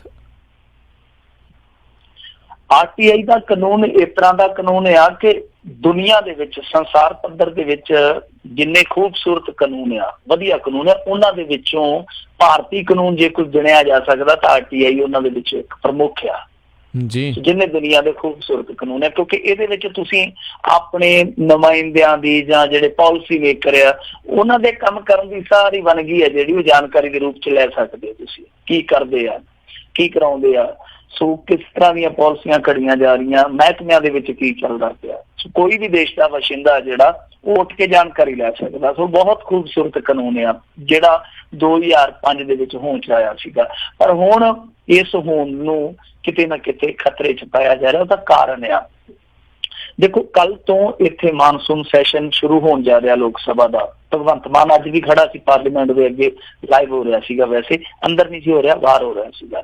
ਇਹਦਾ ਮਤਲਬ ਹੈ ਕਿ ਭਗਵੰਤ ਮਾਨ ਵੀ ਇੱਥੇ ਪੁੱਜਿਆ ਹੋਇਆ। ਸੋ ਇਹ ਜਿਹੜਾ ਮਾਨਸੂਨ ਸੈਸ਼ਨ ਹੈ ਇਹਦੇ ਵਿੱਚ ਕੋਸ਼ਿਸ਼ ਨਰਿੰਦਰ ਮੋਦੀ ਸਰਕਾਰ ਦੀ ਇਹ ਆ ਕਿ ਮਹੱਤਵਪੂਰਨ ਚੀਜ਼ਾਂ ਜਿਹੜੀਆਂ ਉਹ ਕਰ ਦਿੱਤੀਆਂ ਜਾਣ, ਕਿਉਂਕਿ ਹੁਣ ਸਮਾਂ ਬਹੁਤ ਘੱਟ ਰਹਿ ਗਿਆ ਸਰਕਾਰ ਕੋਲ। ਤਾਂ ਦੱਸਦੇ ਕਿ ਐਨ ਮੌਕੇ ਤੇ ਜਿਹੜੀਆਂ ਕੱਲ ਕਾਪੀਆਂ ਵੰਡੀਆਂ ਗਈਆਂ RTI ਐਕਟ ਦੇ ਵਿੱਚ ਸੋਧ ਬਾਬਤ, ਤਾਂ ਉਹ ਜਿਹੜੀਆਂ ਕਾਪੀਆਂ ਉਹਦੀ ਜਾਣਕਾਰੀ ਹੈ ਜਿਹੜੀ ਜਿੰਨੀ ਕੁ ਨਿਕਲ ਕੇ ਆ ਰਹੀ ਆ ਉਹਦੇ ਵਿੱਚ ਇਹ ਕਿਹਾ ਜਾ ਰਿਹਾ ਜਿੱਦਾਂ ਇੱਕ ਕੇਂਦਰੀ ਸੂਚਨਾ ਕਮਿਸ਼ਨ ਹੁੰਦਾ, ਇੱਕ ਰਾਜ ਸੂਚਨਾ ਕਮਿਸ਼ਨਰ ਹੁੰਦਾ, ਤਾਂ ਇਹਨਾਂ ਦੀ ਜਿਹੜੀ ਪ੍ਰਭੂ ਸੱਤਾ, ਜਿਵੇਂ ਆਪਾਂ ਕਹਿ ਦਿੰਦੇ ਆਟੋਨੋਮੀ, ਤਾਂ ਇਹਨਾਂ ਦੀ ਜਿਹੜੀ ਆਟੋਨੋਮੀ ਆ ਉਹਨੂੰ ਘਟਾਇਆ ਜਾ ਰਿਹਾ। ਆਟੋਨੋਮੀ ਤੋਂ ਭਾਵ ਕੀ ਆ, ਮੈਂ ਜੇ ਤੁਹਾਨੂੰ ਸਰਲ ਸ਼ਬਦਾਂ 'ਚ ਦੱਸਾਂ ਤਾਂ ਇਸ ਸਮੇਂ ਜਿਹੜੇ ਸੂਚਨਾ ਕਮਿਸ਼ਨਰ ਆ, ਚਾਹੇ ਉਹ ਨੈਸ਼ਨਲ ਆ ਚਾਹੇ ਸਟੇਟ ਸੂਚਨਾ ਕਮਿਸ਼ਨਰ ਆ, ਤਾਂ ਉਹ ਜਿੱਦਾਂ ਸਾਡੇ ਇੱਥੇ ਦਾ ਇਲੈਕਸ਼ਨ ਕਮਿਸ਼ਨਰ ਹੁੰਦਾ, ਚੋਣ ਕਮਿਸ਼ਨਰ ਹੁੰਦਾ, ਮੁੱਖ ਚੋਣ ਕਮਿਸ਼ਨਰ ਔਰ ਇੱਕ ਚੋਣ ਕਮਿਸ਼ਨਰ, ਜਿਸ ਤਰ੍ਹਾਂ ਇਹ ਆਟੋਨੋਮੀ ਰੱਖਦੇ ਆ, ਠੀਕ ਉਸੇ ਤਰ੍ਹਾਂ ਇਹ ਸੂਚਨਾ ਕਮਿਸ਼ਨਰ ਵੀ ਆਟੋਨੋਮੀ ਰੱਖਦੇ ਆ। ਤਾਂ ਭਾਵ ਇਹ ਆ ਕਿ ਇਹਨਾਂ ਦੇ ਬਰੋਬਰ ਤਨਖਾਹਾਂ, ਤੇ ਜਿਹੜਾ ਸੂਚਨਾ ਕਮਿਸ਼ਨਰ ਵਾਲਾ ਤਨਖਾਹਾਂ ਦਾ ਫਾਰਮੂਲਾ ਉਹ ਕਿੱਦਾਂ ਦਾ ਕਿ ਜਿੱਦਾਂ ਸੁਪਰੀਮ ਕੋਰਟ ਦੇ ਜੱਜਾਂ ਦੀ ਤਨਖਾਹ ਹੈ, ਤਾਂ ਬਰੋਬਰ ਆ। ਸੋ ਇਹ ਇੱਕ ਜਿੱਦਾਂ ਕਹਿ ਲਈਏ ਕਿ ਖੁਦ ਮੁਖਤਿਆਰੀ ਹੈ ਜਿਹੜੀ ਇਹਨਾਂ ਦੀ, ਉਹ ਬਹੁਤ ਵੱਡੀ ਹੈ, ਬਹੁਤ ਵੱਡੀ ਹੈ ਖੁਦ ਮੁਖਤਿਆਰੀ। ਸੋ ਮੈਂ ਸ਼ਬਦਾਂ ਦੇ ਹੀਰ ਫੇਰ ਚੁਲਝ ਗਿਆ, ਪ੍ਰਭੂ ਸੱਤਾ ਕਹਿ ਰਿਹਾ ਖੁਦ ਮੁਖਤਿਆਰੀ ਸ਼ਬਦ ਹੈ ਜਿਹੜਾ ਸਟੀਕ ਪਊਗਾ। ਸੋ ਇਹ ਜਿਹੜੀ ਖੁਦ ਮੁਖਤਿਆਰੀ ਹੈ ਨਾ ਸੂਚਨਾ ਕਮਿਸ਼ਨਰਾਂ ਦੀ, ਇਹ ਘੱਟ ਕਰਨ ਦਾ ਯਤਨ ਕੀਤਾ ਜਾ ਰਿਹਾ। ਦੂਜੀ ਚੀਜ਼ ਇਹਦੇ ਵਿੱਚ ਜਿਹੜੀ ਦਿਲਚਸਪ ਆ ਉਹ ਇਹ ਆ ਕਿ ਆਮ ਤੌਰ ਤੇ ਸਾਡੇ ਇੱਥੇ ਇੱਕ ਰੀਤ ਆ, ਜਦੋਂ ਵੀ ਕੋਈ ਨਵਾਂ ਕਾਨੂੰਨ ਬਣਨਾ ਹੋਵੇ ਜਾਂ ਪੁਰਾਣੇ ਕਾਨੂੰਨ ਦੇ ਵਿੱਚ ਕੋਈ ਸੋਧ ਕਰਨੀ ਹੋਵੇ ਤਾਂ ਉਹ ਸੰਬੰਧਿਤ ਮੰਤਰਾਲੇ ਜਾਂ ਮਹਿਕਮੇ ਦੀ ਵੈਬਸਾਈਟ ਤੇ ਪਹਿਲਾਂ ਪਾ ਦਿੱਤਾ ਜਾਂਦਾ 10, 15, 20 ਦਿਨ ਪਹਿਲਾਂ। ਤਾਂ ਉਹਦੇ 'ਚ ਫੀਡਬੈਕ ਲਈ ਜਾਂਦੀ ਆ ਪਬਲਿਕ ਦੀ, ਉਹਦੇ 'ਚ ਰਾਇਸ਼ੁਮਾਰੀ ਕਰਵਾਈ ਜਾਂਦੀ ਹੈ ਕਿ ਹਾਂ ਜਨਤਾ ਕਿਸ ਤਰ੍ਹਾਂ ਦੀ ਰਾਏ ਰੱਖਦੀ ਆ। ਤਾਂ ਇਸ ਮਸਲੇ ਤੇ ਦੇਖੋ ਕਿ ਇੱਕ ਦਿਲਚਸਪ ਪਹਿਲੂ ਇਹ ਕਹਾਣੀ ਦਾ ਕਿ ਕੁਝ ਵੀ ਫੀਡਬੈਕ ਦੇ ਰੂਪ 'ਚ ਨਹੀਂ ਲਿਆ ਗਿਆ। ਸਿੱਧੇ ਰੂਪ ਦੇ ਵਿੱਚ ਜਾਣਕਾਰੀ ਵੀ ਜਿਹੜੀ ਆ ਉਹ ਐਨ ਮੌਕੇ ਤੇ ਨਿਕਲ ਕੇ ਆ ਰਹੀ ਆ ਕਿ ਜਿਹੜੀ ਸੋਧ ਆ, ਇੱਕ ਤੇ ਇਹਨਾਂ ਦੀ ਆਟੋਨੋਮੀ ਘਟਾਉਣ ਵਾਸਤੇ ਆ ਕਿ ਤਨਖਾਹਾਂ ਜਿਹੜੀਆਂ ਉਹ ਕੇਂਦਰ ਨਿਸ਼ਚਿਤ ਕਰੇਗਾ। ਤਾਂ ਜਿਹੜੇ RTI ਮਾਹਰ ਨੇ ਉਹ ਕਹਿੰਦੇ ਕਿ ਜਦੋਂ ਤਨਖਾਹਾਂ ਕੇਂਦਰ ਜਾਂ ਰਾਜ ਇਹਨਾਂ ਦੀ ਤੈਅ ਕਰਨਗੇ, ਸੂਚਨਾ ਕਮਿਸ਼ਨਰਾਂ ਦੇ ਜਾਂ ਹੋਰ ਭੱਤੇ ਅਲਾਉਂਸ ਜੋ ਵੀ ਹੁੰਦੇ ਆ ਉਹ ਤੈਅ ਕਰਨਗੇ, ਤੇ ਉਹਨਾਂ ਦੀ ਆਟੋਨੋਮੀ ਖੁਦ ਮੁਖਤਿਆਰੀ ਜਿਹੜੀ ਆ ਉਹ ਆਪਣੇ ਆਪ ਘੱਟ ਜਾਊਗੀ। ਦੂਜੇ ਇੱਕ ਹੋਰ ਨੁਕਤੇ ਤੇ ਵਾਹਵਾ ਚਰਚਾ ਹੁੰਦੀ ਪਈ ਆ, ਉਹ ਇਹ ਆ ਕਿ ਸ਼ਾਇਦ ਇਹਨਾਂ ਨੂੰ ਕਮਿਸ਼ਨਰਾਂ ਨੂੰ ਜੋ ਅਪਾਇੰਟਮੈਂਟ ਮਿਲਦੀ ਆ, ਜੋ ਨਿਯੁਕਤੀ ਮਿਲਦੀ ਆ, ਉਹਦੇ ਵੀ ਅਧਿਕਾਰ ਬਹੁਤ ਹੱਦ ਤੱਕ ਜਿਹੜੇ ਆ ਉਹ ਕੇਂਦਰ ਆਪਣੇ ਹੱਥਾਂ 'ਚ ਲੈ ਲਊਗਾ। ਤਾਂ ਇਹਦਾ ਮਤਲਬ ਇਹ ਆ ਕਿ ਬਹੁਤ ਹੱਦ ਤੱਕ ਇਹਨਾਂ ਦੀ ਖੁਦ ਮੁਖਤਿਆਰੀ ਹੈ ਜਿਹੜੀ ਉਹ ਘਟਾ ਦਿੱਤੀ ਜਾਊਗੀ, ਸ਼ਕਤੀਆਂ ਜਿਹੜੀਆਂ ਉਹ ਸੀਮਤ ਕਰ ਦਿੱਤੀਆਂ ਜਾਣਗੀਆਂ। ਹੁਣ ਦੇਖੋ, ਲੋਕ ਸਭਾ ਦੇ ਵਿੱਚੋਂ ਇਹਨਾਂ ਆਸਾਨੀ ਨਾਲ ਬਿੱਲ ਪਾਸ ਕਰਾ ਲੈਣਾ, ਜੋ ਵੀ ਸੋਧ ਵਾਲਾ ਜੋ ਵੀ ਹੋਇਆ, ਰਾਜ ਸਭਾ ਦੇ ਵਿੱਚ ਇਹਨਾਂ ਦਾ ਪੰਗਾ ਪੈ ਸਕਦਾ ਹੈ। ਤਾਂ ਰਾਜ ਸਭਾ ਦਾ ਵਿੱਚ ਜਦੋਂ ਇਸ ਤਰ੍ਹਾਂ ਦਾ ਕੋਈ ਪੰਗਾ ਖੜਾ ਹੁੰਦਾ ਤਾਂ ਉਦੋਂ ਇੱਕ ਇਹ ਨਵਾਂ ਫਾਰਮੂਲਾ ਜਿਹੜਾ ਆਜ਼ਾਦ ਕਰਕੇ ਗਏ ਆ ਉਹ ਵਰਤ ਲਿਆ ਕਰਦੇ ਆ। ਤਾਂ ਖਤਰਾ ਇਹ ਆ ਕਿ ਕਿਤੇ ਉਹ ਨਾ ਵਰਤ ਲਿਆ ਜਾਵੇ। ਜਿੱਦਾਂ ਉਦਾਹਰਨ ਮੈਂ ਤੁਹਾਨੂੰ ਦੇ ਦਿੰਦਾ, ਜਿਹੜਾ ਆਧਾਰ ਕਾਰਡ ਵਾਲਾ ਐਕਟ ਆ, ਜਦੋਂ ਇਹਨਾਂ ਨੇ ਇੰਟਰੋਡਿਊਸ ਕੀਤਾ ਸੀਗਾ ਲੋਕ ਸਭਾ ਦੇ ਵਿੱਚ, ਤਾਂ ਇਹ ਪਾਸ ਇਹਨਾਂ ਨੂੰ ਲੱਗਿਆ ਸੀਗਾ ਕਿ ਨਹੀਂ ਹੋ ਸਕਦਾ ਰਾਜ ਸਭਾ ਵਿੱਚ, ਕਿਉਂਕਿ ਇਹ ਮੈਜੋਰਟੀ 'ਚ ਨਹੀਂ ਹੈ। ਤਾਂ ਇਹਨਾਂ ਨੇ ਕੀ ਕੀਤਾ ਸੀ ਕਿ ਮਨੀ ਬਿੱਲ ਦੇ ਰੂਪ 'ਚ ਲਿਆਂਦਾ ਸੀਗਾ। ਸੋ ਇੱਥੇ ਗੱਲ ਗੌਰ ਕਰਨ ਵਾਲੀ ਇਹ ਹੈ ਕਿ ਜਦੋਂ ਮਨੀ ਬਿੱਲ ਆ ਜਾਂਦਾ, ਮਨੀ ਬਿੱਲ ਦੇ ਵਿੱਚ ਪ੍ਰਬੰਧ ਇਹ ਆ, ਸੰਵਿਧਾਨਕ ਪ੍ਰਬੰਧ ਇਹ ਕਹਿੰਦਾ ਕਿ ਰਾਜ ਸਭਾ ਚਾਹ ਕੇ ਵੀ 14 ਦਿਨਾਂ ਤੋਂ ਵੱਧ ਉਸ ਬਿੱਲ ਨੂੰ ਰੋਕ ਨਹੀਂ ਸਕਦਾ। ਸੋ ਆਟੋਮੈਟਿਕ ਉਹ ਬਿੱਲ ਜਿਹੜਾ ਪਾਸ ਹੋ ਜਾਂਦਾ। ਸੋ ਹੁਣ ਲੋਕਾਂ ਨੂੰ ਇਹ ਖਤਰਾ ਵਾ, ਜਿਹੜੇ RTI ਐਕਟਿਵਿਸਟ ਆ ਉਹ ਇਸ ਦੁਵਿਧਾ ਦੇ ਵਿੱਚ ਆ ਕਿ ਕਿਤੇ ਇਹ ਇਸ ਤਰ੍ਹਾਂ ਦਾ ਕੋਈ ਕੰਮ ਨਾ ਕਰ ਜਾ। ਹਾਲਾਂਕਿ ਜਿਹੜੇ ਖੱਬੇ ਪੱਖੀ ਆ ਜਾਂ ਹੋਰ ਵਿਰੋਧੀ ਤੇ ਨਾ ਉਹ ਕਹਿੰਦੇ ਕਿ ਅਸੀਂ ਵਿਰੋਧ ਕਰਾਂਗੇ, ਪਰ ਲੋਕ ਇਸ ਗੱਲ ਤੋਂ ਚਾਲੂ ਹੋਏ ਪਏ ਕਿ ਕਿਤੇ ਮੋਦੀ ਸਰਕਾਰ ਮਨੀ ਬਿੱਲ ਵਾਲਾ ਫਾਰਮੂਲਾ ਨਾ ਅਖਤਿਆਰ ਕਰ ਦੇਵੇ। ਸੋ ਸਾਰਿਆਂ ਦੀ ਨਿਗਾਹ, ਔਰ ਇਹ ਹਮੇਸ਼ਾ ਹੀ ਹੁੰਦਾ ਆ, ਖਾਸ ਤੌਰ ਤੇ ਮੋਦੀ ਸਰਕਾਰ ਤੇ ਇਦਾਂ ਦੇ ਯਤਨ ਕਰਦੀ ਪਈ ਹੈ। ਜਿਹੜਾ ਯੂਨੀਵਰਸਿਟੀ ਗ੍ਰਾਂਟ ਕਮਿਸ਼ਨ ਹੈ ਇਹਨੂੰ ਖਤਮ ਕੀਤਾ ਜਾ ਰਿਹਾ। ਇਸ ਤੋਂ ਪਹਿਲਾਂ ਬਹੁਤ ਸਾਰੀਆਂ ਚੀਜ਼ਾਂ ਇਹੋ ਜਿਹੀਆਂ ਹੋ ਚੁੱਕੀਆਂ, ਪੁੱਠੀਆਂ ਸਿੱਧੀਆਂ ਜਾਂ ਕਰਨ ਦਾ ਯਤਨ ਕੀਤਾ ਗਿਆ। ਉਦਾਹਰਨ ਦੇ ਤੌਰ ਤੇ ਦੇਖੋ, ਲੋਕਪਾਲ ਜਿਹੜਾ ਕਿ ਮਹੱਤਵਪੂਰਨ ਬਿੱਲ ਹੈ, ਲੋਕਪਾਲ ਬਹੁਤ ਵੱਡਾ ਕਾਨੂੰਨ ਹੈ ਉਹ ਵੀ, ਤਾਂ ਉਹਦੇ ਵਿੱਚ ਕੀ ਜਿਹੜੀ ਚੀਜ਼ ਸੋਧ ਕਰਨ ਵਾਲੀ ਕਰਦੇ ਨਹੀਂ ਪਏ, ਉਹਦੇ 'ਚ ਕੀ ਆ ਕਿ ਜਿਹੜੀ ਇਹਨਾਂ ਨੇ ਕਮੇਟੀ ਬਣਾਉਣੀ ਲੋਕਪਾਲ ਚੁਣਨ ਵਾਸਤੇ, ਉਹਦੇ 'ਚ ਵਿਰੋਧੀ ਧਿਰ ਦਾ ਨੇਤਾ ਜਿਹੜਾ ਹੋਣਾ ਲਾਜ਼ਮੀ ਆ। ਤਾਂ ਕਾਂਗਰਸ ਦੇ ਕੋਲ ਜਿਹੜੀਆਂ ਪ੍ਰਾਪਤ ਲੋੜੀਂਦੀਆਂ ਜਿਹੜੀਆਂ ਸੀਟਾਂ ਉਹ ਹੈ ਨਹੀਂ ਗੀਆਂ, 55 ਇਹਨਾਂ ਨੂੰ ਘੱਟੋ ਘੱਟ ਚਾਹੀਦੀਆਂ। ਤਾਂ ਉਹ ਇਹਨਾਂ ਨੇ ਬਹਾਨਾ ਬਣਾਇਆ ਹੋਇਆ ਜੀ ਕਿ ਵਿਰੋਧੀ ਧਿਰ ਦਾ ਕੋਈ ਆਗੂ ਨਹੀਂ ਹੈਗਾ ਅਫੀਸ਼ੀਅਲੀ। ਤਾਂ ਕੋਈ ਸੋਧ ਕੀਤੀ ਜਾ ਸਕਦੀ ਹੈ ਕਿ ਜੇ ਵਿਰੋਧੀ ਧਿਰ ਦਾ ਕੋਈ ਆਗੂ ਨਹੀਂ, ਕੋਈ ਉੱਥੇ ਹੋਰ ਬਿਠਾ ਲਓ। ਉਹ ਨਹੀਂ ਸੋਧ ਕਰਦੇ, ਪਰ ਆਹ ਪੁੱਠੇ ਸਿੱਧੇ ਕੰਮ ਹੈ ਜਿਹੜੇ ਉਹ ਇਹਨਾਂ ਦੇ ਜਾਰੀ ਹੈ। ਜੀ ਜੀ ਜੀ ਅਗਲੀ ਜਿਹੜੀ ਆ ਆਪਾਂ ਗੱਲ ਕਰਦੇ ਹਾਂ ਮਿੰਟੂ ਜੀ, ਵੀ ਕਹਿੰਦੇ ਸ਼੍ਰੋਮਣੀ ਕਮੇਟੀ ਤੇ ਅਕਾਲੀ ਦਲ ਲਈ ਨਵੀਂ ਮੁਸੀਬਤ, ਰਾਜੋਆਣਾ ਨੂੰ ਮਤਵਾਜੀ ਜਥੇਦਾਰਾਂ ਦੀ ਹਮਾਇਤ ਮਿਲੀ। ਦੇਖੋ, ਇਹਨਾਂ ਦੀ ਮੁਸੀਬਤ ਇਸ ਕਰਕੇ ਆ ਕਿਉਂਕਿ ਬਲਵੰਤ ਸਿੰਘ ਰਾਜੋਆਣ ਦਾ ਜਿਹੜਾ ਕੇਸ ਸੀਗਾ ਉਹ ਉਦੋਂ ਇਹਨਾਂ ਨੇ ਚੱਕਿਆ ਸੀ ਜਦੋਂ ਪੰਜਾਬ ਦੇ ਵਿੱਚ ਕੇਸਰੀ ਲਹਿਰ ਉਤਪੰਨ ਹੋਈ ਸੀ 2012 ਚ। ਤਾਂ ਜਦੋਂ ਇਹਨਾਂ ਨੇ ਉਹ ਕੇਸ ਜਿਹੜਾ ਚੁੱਕਿਆ ਤਾਂ ਕੇਸ ਚੁੱਕ ਕੇ ਚਲੇ ਗਿਆ ਫਿਰ ਰਾਸ਼ਟਰਪਤੀ ਕੋਲ। ਰਾਸ਼ਟਰਪਤੀ ਨੇ ਕੀ ਕੀਤਾ ਸੀਗਾ ਕਿ ਜਿਹੜੀ ਮੌਤ ਦੀ ਸਜ਼ਾ ਸੀ ਉਹਨੂੰ ਸਟੇ ਕਰ ਦਿੱਤਾ ਤੇ ਫਾਈਲ ਭੇਜ ਦਿੱਤੀ ਫਿਰ ਕੇਂਦਰ ਸਰਕਾਰ ਦੇ ਕੋਲ। ਹੁਣ ਰੌਲਾ ਇਹ ਆ ਕਿ 2012 ਤੋਂ 18 ਜਿਹੜਾ ਉਹ ਵੀ ਅੱਧ ਲੰਘ ਗਿਆ, ਤਾਂ ਉਹ ਜਿਹੜੀ ਫਾਈਲ ਸੀਗੀ ਉਹ ਜਿਉਂ ਦੀ ਤਿਉਂ ਪਈ ਆ, ਯਾਨੀ ਸਜ਼ਾਏ ਮੌਤ ਜਿਹੜੀ ਆ ਉਹ ਸਟੇ ਹੋਈ ਵੀ ਆ, ਖਤਮ ਨਹੀਂ ਹੋਈ। ਤਾਂ ਫਾਈਲ ਨਾ ਉੱਧਰ ਲੱਗੀ ਨਾ ਉੱਧਰ ਲੱਗੀ। ਹੁਣ ਪੰਗਾ ਕੀ ਹੁੰਦਾ ਹੈ, ਗੱਲ ਸਮਝਣ ਵਾਲੀ ਆ ਕਿ ਜਦੋਂ ਕਿਸੇ ਨੂੰ ਸੈਸ਼ਨ ਕੋਰਟ ਜਾਂ ਹਾਈ ਕੋਰਟ ਫਾਂਸੀ ਦੀ ਸਜ਼ਾ ਜਿਹੜੀ ਤੈਅ ਕਰ ਦਿੰਦਾ, ਅਕਸਰ ਸੈਸ਼ਨ ਸੁਣਾਉਂਦਾ ਤਾਂ ਹਾਈ ਕੋਰਟ ਉਹਦੇ ਤੇ ਮੋਹਰ ਲਾ ਦਿੰਦਾ। ਜਦੋਂ ਤੱਕ ਉਹ ਜਿਹੜੀ ਸਜ਼ਾ ਹੈ ਉਮਰ ਕੈਦ ਦੇ ਵਿੱਚ ਕਨਵਰਟ ਨਹੀਂ ਹੁੰਦੀ, ਬਦਲ ਨਹੀਂ ਜਾਂਦੀ, ਉਦੋਂ ਤੱਕ ਜਿਹੜਾ ਸਜ਼ਾ ਯਾਫਤਾ ਬੰਦਾ ਵਾ ਉਹ ਇੱਕ ਕਾਲ ਕੋਠੜੀ 'ਚ ਰਹਿੰਦਾ। ਜਿੱਦਾਂ ਦਵਿੰਦਰਪਾਲ ਸਿੰਘ ਭੁੱਲਰ ਦਾ ਤੁਸੀਂ ਦੇਖਿਆ ਮਾਨਸਿਕ ਤਵਾਜ਼ਨ ਕਿੱਦਾਂ ਵਿਗੜਿਆ ਸੀ, ਉਹਦਾ ਕਾਰਨ ਇਹੋ ਹੀ ਸੀਗਾ ਕਿ ਬਹੁਤ ਲੰਮੇ ਸਮੇਂ ਤੱਕ ਉਹਦੀ ਅਪੀਲ ਜਿਹੜੀ ਸੀਗੀ ਪੈਂਡਿੰਗ ਪਈ ਰਹੀ, ਜਦ ਕਿ ਉਹਨੂੰ ਇਕੱਲੀ ਕੋਠੜੀ 'ਚ ਇਕਾਂਤਵਾਸ ਦੇ ਵਿੱਚ ਰੱਖਿਆ ਗਿਆ ਜਿੱਥੇ ਮਾਨਸਿਕ ਤਵਾਜ਼ਨ ਜਿਹੜਾ ਉਹ ਵਿਗੜ ਜਾਂਦਾ, ਵੱਡੇ ਵੱਡਿਆਂ ਦਾ ਵਿਗੜ ਜਾਂਦਾ। ਸੋ ਇਹੀ ਕਹਾਣੀ ਜਿਹੜੀ ਆ ਉਹ ਰਾਜੋਆਣਾ ਦੇ ਕੇਸ ਦੇ ਵਿੱਚ ਆ। ਰਾਜੋਆਣਾ ਇਸ ਗੱਲ ਨੂੰ ਲੈ ਕੇ ਹੜਤਾਲ ਤੇ ਆ ਕਿ ਮੇਰੀ ਫਾਈਲ ਤੁਸੀਂ ਉੱਥੇ ਦੀ ਉੱਥੇ ਪਹੁੰਚਾਈ, ਉਸ ਤੋਂ ਬਾਅਦ ਤੁਸੀਂ ਕੋਈ ਉਹਦੇ ਤੇ ਕੰਨ ਹੀ ਨਹੀਂ ਧਰਿਆ। ਸੋ ਕਿਸੇ ਪਾਸੇ ਲਾਓ ਤਾਂ ਮੈਂ ਉੱਥੇ ਕਾਲ ਕੋਠੜੀ 'ਚ ਆ। ਪਰ ਦੂਜਾ ਪਹਿਲੂ ਹੈ ਜਿਹੜਾ, ਜੇ ਅੱਜ ਤੁਸੀਂ ਟ੍ਰਿਬਿਊਨ ਦਾ 3 ਨੰਬਰ ਪੰਨਾ ਪੜੋਗੇ ਉੱਥੇ ਇੱਕ ਹੋਰ ਵੀ ਖਬਰ ਲੱਗੀ ਆ ਬੜੀ ਦਿਲਚਸਪ ਆ। ਉਹ ਕਹਿੰਦੇ ਆ ਕਿ ਕਿਤੇ ਨਾ ਕਿਤੇ ਬਲਵੰਤ ਸਿੰਘ ਰਾਜੋਆਣਾ ਇਸ ਮਾਮਲੇ ਨੂੰ ਲੈ ਕੇ ਤੇ ਖਫਾ ਹੈਗਾ ਹੀ ਹੈਗਾ ਕਮੇਟੀ ਨਾਲ। ਕਹਾਣੀ ਇੱਕ ਹੋਰ ਵੀ ਆ ਕਿ ਜਿਹੜੀ ਇਹਦੀ ਭੈਣ ਆ ਕਮਲਦੀਪ ਕੌਰ ਰਾਜੋਆਣਾ, ਉਹਦਾ ਜਿਹੜਾ ਘਰ ਵਾਲਾ ਬਲਜੀਤ ਸਿੰਘ, ਉਹਨੂੰ ਵੀ ਕਮੇਟੀ ਨੇ ਇੱਕ ਨੌਕਰੀ ਦਿੱਤੀ ਸੀਗੀ 2012 ਚ ਜਦੋਂ ਉਹ ਰੌਲਾ ਚੱਲਿਆ। ਤਾਂ ਉਸ ਤੋਂ ਬਾਅਦ ਇੱਕ ਨੌਕਰੀ ਦਿੱਤੀ ਗਈ ਕਿ ਨੌਕਰੀ ਜਿਹੜੀ ਆ ਉਹ ਰੱਖੀ ਗਈ ਆਰਜ਼ੀ, ਹੁਣ ਤੱਕ ਪੱਕਾ ਨਹੀਂ ਕੀਤਾ ਗਿਆ। ਤੇ ਕਮਾਲ ਦੀ ਗੱਲ ਹੈ ਕਿ ਉਹਨੂੰ ਹੁਣ ਕੰਮ ਵੀ ਦੇਣਾ ਇਹਨਾਂ ਨੇ ਬੰਦ ਕਰ ਦਿੱਤਾ, ਉਹ ਬੈਠ ਕੇ ਹਾਜ਼ਰੀ ਲਾ ਕੇ ਤੇ ਆ ਜਾਂਦਾ।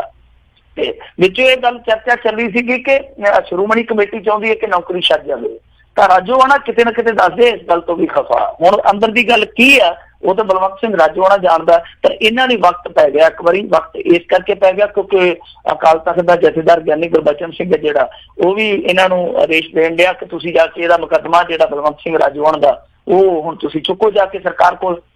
ਤਾਂ ਇਹਨਾਂ ਨੂੰ ਹੁਣ ਕਸੂਤਾ ਇਸ ਕਰਕੇ ਵੀ ਫਸਾ ਗਿਆ ਮਤਵਾਦੀ ਜਥੇਦਾਰਾਂ ਦਾ ਸੈੱਟ, ਕਿਉਂਕਿ ਉਹਨਾਂ ਨੇ ਖੁੱਲੇ ਰੂਪ ਚ ਹਮਾਇਤ ਕਰ ਦਿੱਤੀ ਹੈ। ਤਾਂ ਉਧਰ ਬਲਵੰਤ ਸਿੰਘ ਰਾਜੋਆਣਾ ਨੂੰ ਜਦੋਂ ਕਮੇਟੀ ਵਾਲਿਆਂ ਦਾ ਕੱਲ ਵਫਦ ਮਿਲਣ ਲੱਗਿਆ ਕਿ ਤੂੰ ਹੜਤਾਲ ਤੇ ਨਾ ਬੈਠ, ਤੇ ਉਹਨੇ ਆਖਿਆ ਕਿ ਮੈਂ ਹੜਤਾਲ ਤੇ ਬਹਿਣਾ ਮੈਂ ਅਰਦਾਸ ਕਰਤੀ ਹੈ। ਤਾਂ ਕੁੱਲ ਮਿਲਾ ਕੇ ਦੇਖੋ, ਕਿਉਂਕਿ ਉਹ ਕੇਸ ਜਿਹੜਾ 2012 ਚ ਇਹਨਾਂ ਨੇ ਤੋੜਿਆ ਸੀ ਅੱਗੇ, ਉਹ ਕਮੇਟੀ ਨੇ ਚੁੱਕਿਆ ਸੀ, ਸਿਰੇ ਲਾਉਣ ਦੀ ਜ਼ਿੰਮੇਵਾਰੀ ਇਹਨਾਂ ਦੀ ਸੀਗੀ। ਹੁਣ ਸਾਰਾ ਦਬਾਅ ਜਿਹੜਾ ਭੌਂਕੇ ਉਹ ਬਣ ਗਿਆ ਸ਼੍ਰੋਮਣੀ ਅਕਾਲੀ ਦਲ ਔਰ ਨਾਲ SGPC ਤੇ। ਹੁਣ ਦੇਖਦੇ ਹਾਂ ਕਿ ਅੱਗੇ ਮਾਮਲਾ ਜਿਹੜਾ ਕਿਸ ਕਰਵਟ ਨੂੰ ਜਾਂਦਾ। ਬਹਰਹਾਲ ਬਲਵੰਤ ਸਿੰਘ ਰਾਜੋਆਣਾ ਨੇ ਇੱਕ ਵਾਰ SGPC ਨੂੰ ਬੈਕਫੁੱਟ ਤੇ ਜ਼ਰੂਰ ਕੀਤਾ ਹੋਇਆ। ਜੀ ਅਗਲੀ ਮਿੰਟ ਜੀ ਗੱਲ ਕਰੀਏ, ਪੰਜਾਬ ਉਦਯੋਗ ਦੇ ਵਿੱਚ ਪਿਛੜਨ ਦੇ ਮਾਮਲੇ 'ਚ ਮੁੱਖ ਮੰਤਰੀ ਦਾ ਹੈਰਾਨਕੁੰਨ ਪੱਖ ਸਾਹਮਣੇ ਆਇਆ। ਦੇਖੋ, ਈਜ਼ ਆਫ ਡੂਇੰਗ ਬਿਜ਼ਨਸ ਇੱਕ ਸ਼ਬਦ ਆ ਉਦਯੋਗਿਕ ਪਾਲਿਸੀ ਦੇ ਵਿੱਚ। ਤਾਂ ਐਤਕੀ ਜਿਹੜਾ ਇੰਡੈਕਸ ਜਾਰੀ ਹੋਇਆ ਉਹ ਇੰਡੈਕਸ ਏਦਾਂ ਦਾ ਕਿ ਸਾਨੂੰ ਤੇ ਮੇਰੇ ਹਿਸਾਬ ਦੇ ਨਾਲ ਨਾ ਅੰਤਰਝਾਤ ਕਰਨੀ ਚਾਹੀਦੀ ਕਿ ਅਸੀਂ ਕਿੱਥੇ ਖੜੇ ਹਾਂ। ਸੋ ਪੰਜਾਬ ਜਿਹੜਾ ਇਸ ਇੰਡੈਕਸ ਦੇ ਵਿੱਚ ਪਛੜਿਆ ਤੇ ਬਹੁਤ ਬੁਰੀ ਤਰ੍ਹਾਂ ਪਛੜਿਆ। ਮੇਰੇ ਖਿਆਲ ਦੇ ਨਾਲ ਈਜ਼ ਆਫ ਡੂਇੰਗ ਬਿਜ਼ਨਸ ਦੇ ਵਿੱਚ ਪੰਜਾਬ ਜਿਹੜਾ ਵਾ ਉਹ 20ਵੇਂ ਨੰਬਰ ਤੇ ਸੀ। ਤੁਹਾਨੂੰ ਯਾਦ ਹੋਣਾ ਜਦੋਂ ਨਰਿੰਦਰ ਮੋਦੀ ਆਇਆ ਮਲੋਟ ਰੈਲੀ 'ਚ, ਹਾਲਾਂਕਿ ਕੈਪਟਨ ਨੂੰ ਉਹਨੇ ਪੂਲਾ ਜਿਹਾ ਕਮੈਂਟ ਕੀਤਾ, ਪਰ ਕਾਂਗਰਸ ਸਰਕਾਰ ਬਾਰੇ ਉਹਨੇ ਕਿਹਾ ਕਿ ਦੇਖ ਲਓ ਇਹਨਾਂ ਨੇ ਪੰਜਾਬ ਦਾ ਕੀ ਹਾਲ ਕਰ ਦਿੱਤਾ ਕਿ ਈਜ਼ ਆਫ ਡੂਇੰਗ ਬਿਜ਼ਨਸ ਦੇ ਇੰਡੈਕਸ ਦੇ ਵਿੱਚ ਇਹ 20ਵੇਂ ਨੰਬਰ ਤੇ ਆ। ਤਾਂ ਨਰਿੰਦਰ ਮੋਦੀ ਨੇ ਉਹ ਇੰਡੈਕਸ ਦੀ ਜਿਹੜੀ ਦਰਜਾਬੰਦੀ ਸੀ ਉਹ ਕੋਟ ਕੀਤੀ ਸੀ ਆਪਣੇ ਭਾਸ਼ਣ 'ਚ। ਤਾਂ ਇਹ ਜਿਹੜਾ ease of doing business formula ਤੁਹਾਨੂੰ ਪਤਾ ਹੀ ਆ, ਕਿਉਂਕਿ ਅਮਰੀਕਾ ਬਹੁਤ ਵੱਡਾ ਉਦਯੋਗਿਕ ਦੇਸ਼ ਹੈ ਇੱਕ। ਤਾਂ ਇਹ ਹੁੰਦਾ ਕਿ ਕੋਈ ਵੀ ਸਟੇਟ ਹੈ ਜਿਹੜਾ ਉਹ ਬਿਜ਼ਨਸ ਦੇ ਅਨੁਕੂਲ ਕਿੰਨਾ ਕੁ ਆ, ਕਿ ਉੱਥੇ ਬਿਜ਼ਨਸ ਕਰਨਾ ਸੁਖਿਆਲਾ ਕਿੰਨਾ ਕੁ ਆ। ਤਾਂ ਉਸ ਮਾਮਲੇ ਦੇ ਵਿੱਚ ਪੰਜਾਬ ਜਿਹੜਾ ਉਹ 20ਵੇਂ ਨੰਬਰ ਤੇ ਪਹੁੰਚ ਗਿਆ। ਹਾਲਾਂਕਿ ਇੱਕ ਦਿਲਚਸਪ ਪੱਖ ਆ, ਕਿਸੇ ਸਮੇਂ 2017 ਚ ਮੇਰੇ ਖਿਆਲ ਦੇ ਨਾਲ 1ਵੇਂ ਨੰਬਰ ਤੇ ਸੀਗਾ, ਜਦ ਕਿ 2016 ਦੇ ਵਿੱਚ ਪੰਜਾਬ ਹੈ ਜਿਹੜਾ ਉਹ 12ਵੇਂ ਰੈਂਕ ਤੇ ਸੀਗਾ। ਮਤਲਬ ਕਿ 16 ਤੋਂ 18 ਆਉਂਦਿਆਂ ਤੱਕ ਇਹ ਪਹੁੰਚ ਗਏ 20ਵੇਂ ਤੇ 1ਵੇਂ ਨੰਬਰ ਤੇ। 17 ਚ 1ਵੇਂ ਤੇ ਸੀਗੇ ਔਰ 18 ਚ ਪਹੁੰਚੇ 20ਵੇਂ ਨੰਬਰ ਤੇ।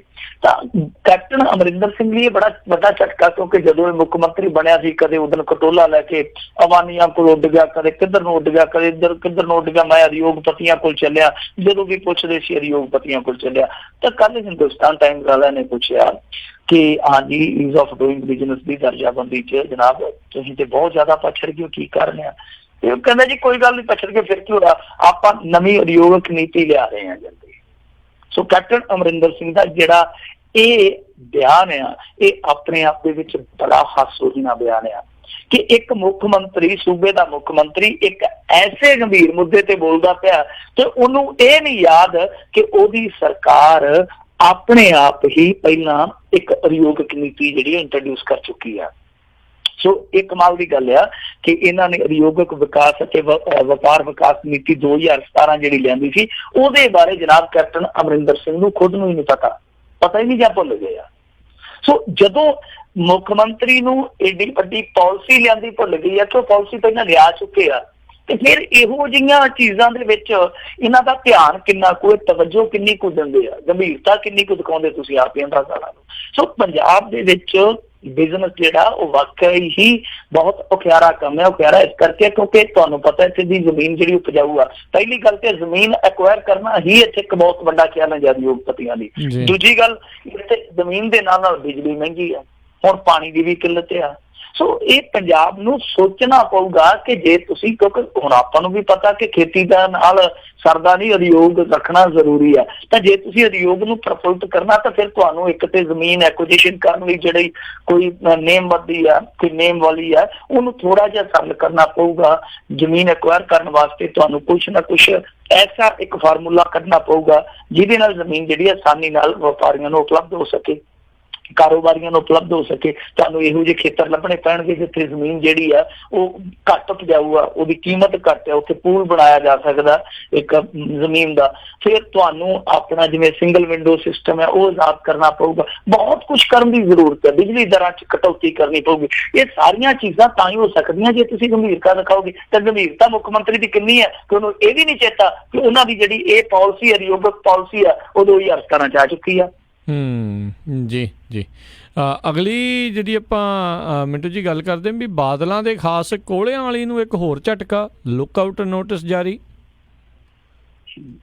ਦੇਖੋ ਹੁਣ ਤੇ ਝਟਕੇ ਹੀ ਝਟਕੇ ਆ ਜਦੋਂ ਤੱਕ ਸਰਕਾਰ ਚੱਲਦੀ ਪਈ ਆ ਵਿਰੋਧੀਆਂ ਦੀ। ਸੋ ਜਥੇਦਾਰ ਦਿਆਲ ਸਿੰਘ ਕੋਲਿਆਂ ਵਾਲੀ ਦੀ ਰਾਸ਼ੀ ਹੁਣ ਵਾਕਿਆ ਹੀ ਮਾੜੀ ਚੱਲਦੀ ਪਈ ਆ, ਕਿਉਂਕਿ ਜਥੇਦਾਰ ਦਿਆਲ ਸਿੰਘ ਕੋਲਿਆਂ ਵਾਲੀ ਉਹ ਕੋਲਿਆਂ ਵਾਲੀ ਆ ਜਿਹਦੀ ਢਾਣੀ ਤੇ SHO ਜਿਹੜਾ ਉਹ ਤੜਕੇ ਹਾਜ਼ਰੀ ਭਰਦਾ ਹੁੰਦਾ ਸੀਗਾ ਥਾਣੇ ਜਾਣ ਤੋਂ ਪਹਿਲਾਂ। ਹੋ ਸਕਦਾ ਮੁੜਦਿਆਂ ਵੀ ਪੁੱਛ ਕੇ ਜਾਂਦਾ ਹੋਵੇ ਕਿ ਘਰ ਨੂੰ ਚਲੇ ਜਾਵਾਂ ਜਥੇਦਾਰ ਜੀ, ਕਿ ਅੱਜ ਦੀ ਰਾਤ ਇੱਥੇ ਚਲੇ ਜਾਵਾਂ। ਸੋ ਹੁਣ ਜਥੇਦਾਰ ਸਾਹਿਬ ਆ ਜਿਹੜੇ ਉਹ ਉਹਨਾਂ ਥਾਣੇਦਾਰਾਂ ਤੋਂ ਲੁਕਦੇ ਫਿਰਦੇ ਆ, ਕਿਉਂਕਿ 2 ਰੇਡਾਂ ਵੱਜੀਆਂ ਦੇ ਘਰ ਵਿਜੀਲੈਂਸ ਦੀਆਂ।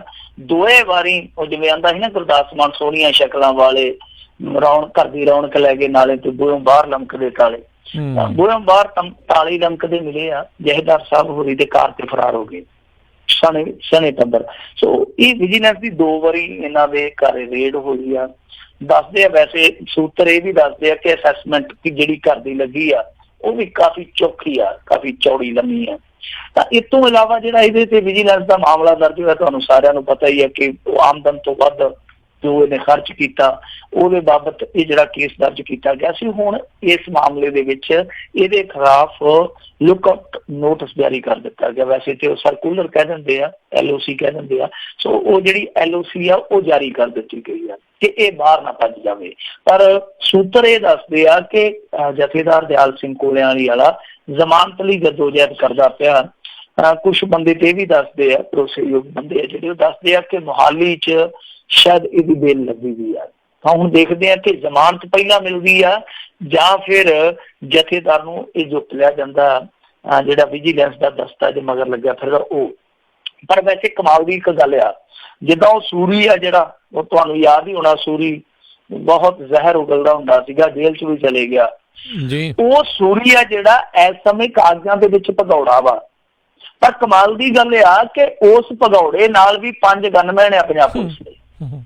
ਹੁਣ ਉਹ ਫੜਿਆ ਨਹੀਂ ਜਾ ਰਿਹਾ, ਉਹਦੇ ਗੈਰ ਜ਼ਮਾਨਤੀ ਵਾਰੰਟ ਜਾਰੀ ਹੋਏ ਆ, ਪਰ ਸੂਰੀ ਨਹੀਂ ਲੱਭਦਾ ਪਿਆ, 5 ਉਹਦੇ ਨਾਲ ਗਨਮੈਨ ਵੀ ਆ।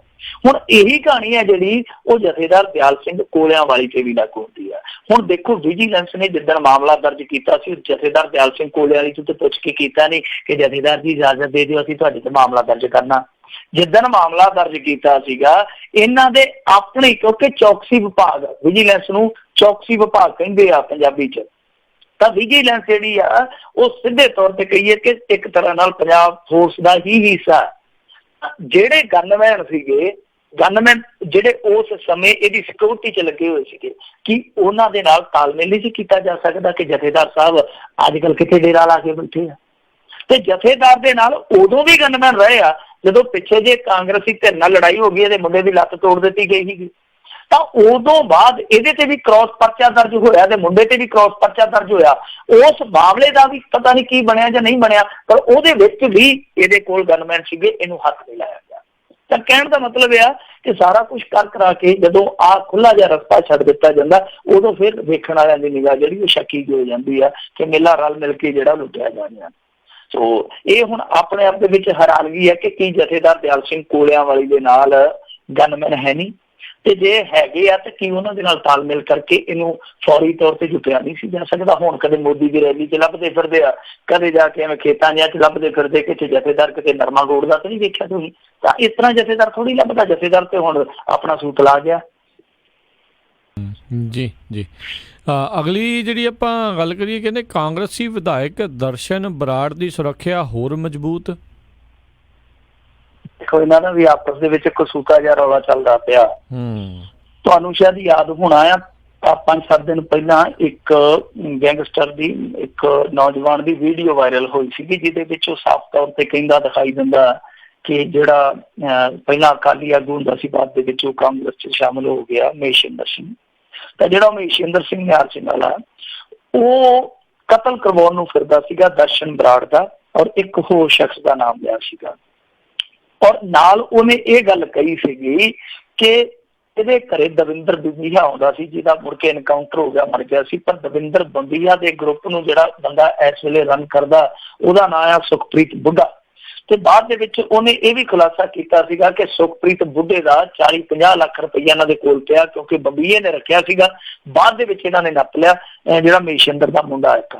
ਤਾਂ ਉਹ ਰੌਲਾ ਪੈ ਗਿਆ। ਉਹ ਇੰਟਰਵਿਊ ਜਦੋਂ ਵਾਇਰਲ ਹੋਈ, ਉਸ ਤੋਂ ਬਾਅਦ ਇੱਕ ਟੈਲੀਵਿਜ਼ਨ ਚੈਨਲ ਨੇ ਉਸ ਮੁੰਡੇ ਨੂੰ ਆਪਦੇ ਕੋਲ ਇੰਟਰਵਿਊ ਲਈ ਬੁਲਾ ਲਿਆ ਤੇ ਦੱਸਦੇ ਆ ਕਿ ਚੱਲਦੀ ਇੰਟਰਵਿਊ, ਜਦੋਂ ਔਨ ਏਅਰ ਇੰਟਰਵਿਊ ਸੀਗੀ, ਤਾਂ ਉਸ ਮੁੰਡੇ ਨੇ ਗਾ ਅੱਗੇ ਸੁਖਪ੍ਰੀਤ ਬੁੱਢੇ ਨੂੰ ਟੈਲੀਫੋਨ ਲਾ ਲਿਆ। ਹੁਣ ਬੋਲਣ ਵਾਲਾ ਸੁਖਪ੍ਰੀਤ ਬੁੱਢਾ ਸੀ ਜਾਂ ਕੋਈ ਹੋਰ ਸੀ, ਪਰ ਔਨ ਏਅਰ ਉਹਨੇ ਦਾਅਵਾ ਕੀਤਾ ਕਿ ਮੈਂ ਸੁਖਪ੍ਰੀਤ ਬੁੱਢਾ ਬੋਲਦਾ।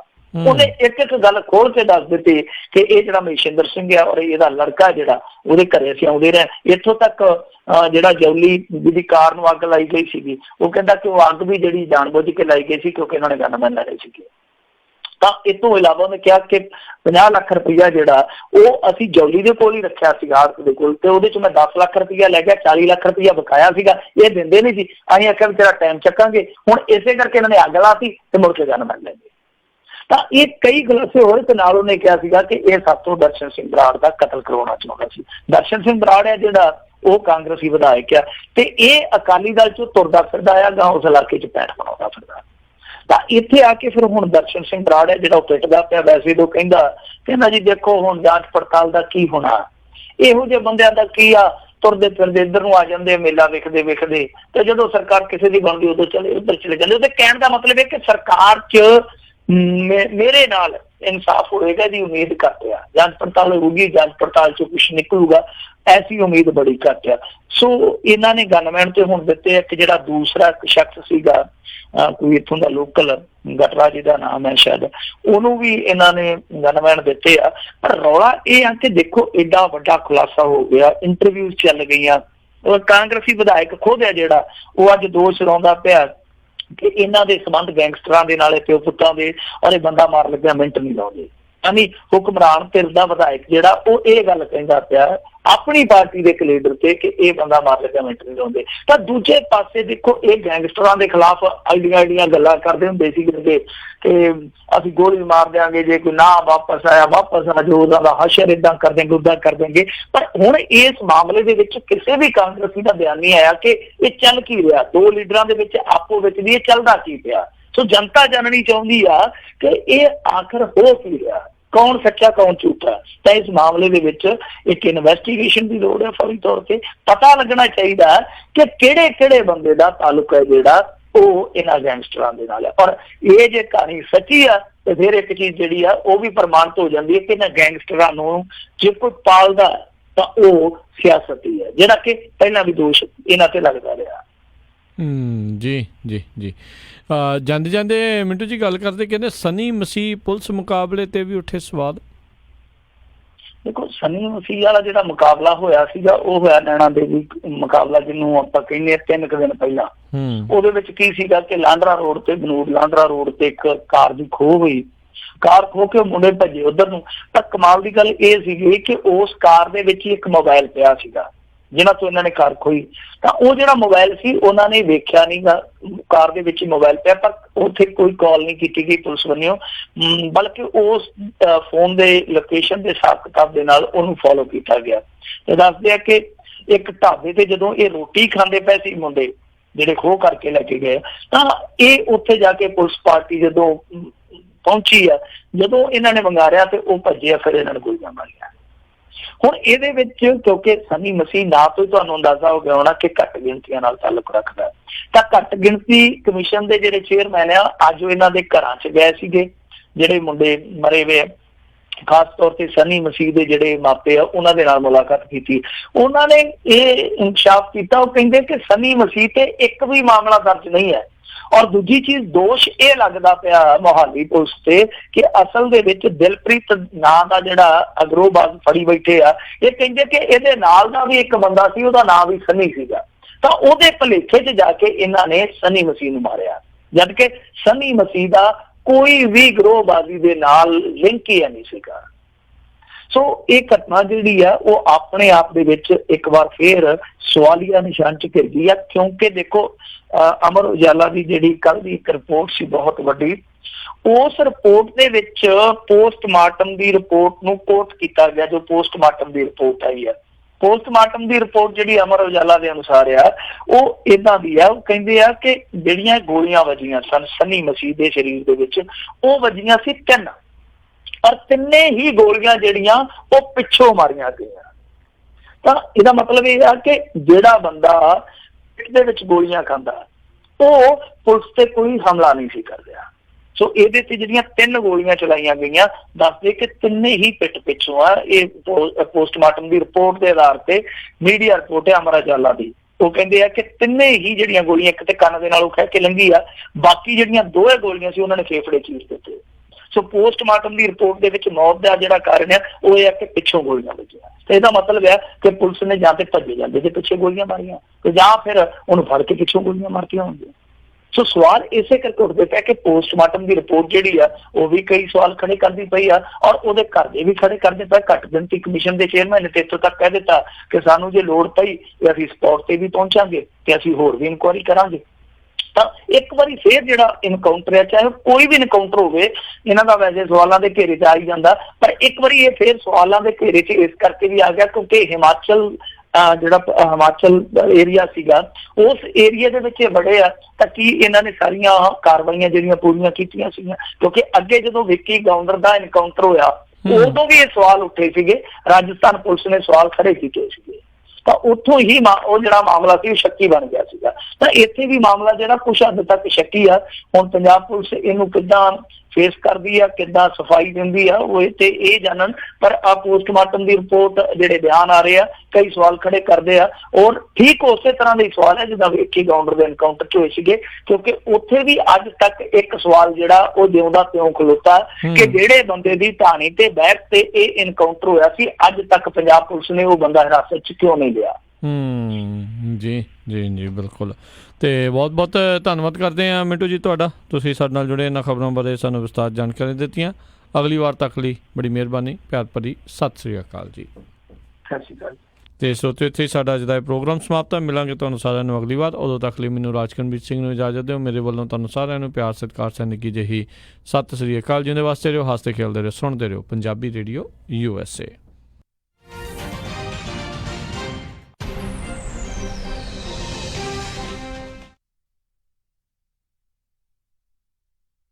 ਤੁਸੀਂ ਸੁਣ ਰਹੇ ਹੋ Punjabi radio USA KOBO university 1450 AM।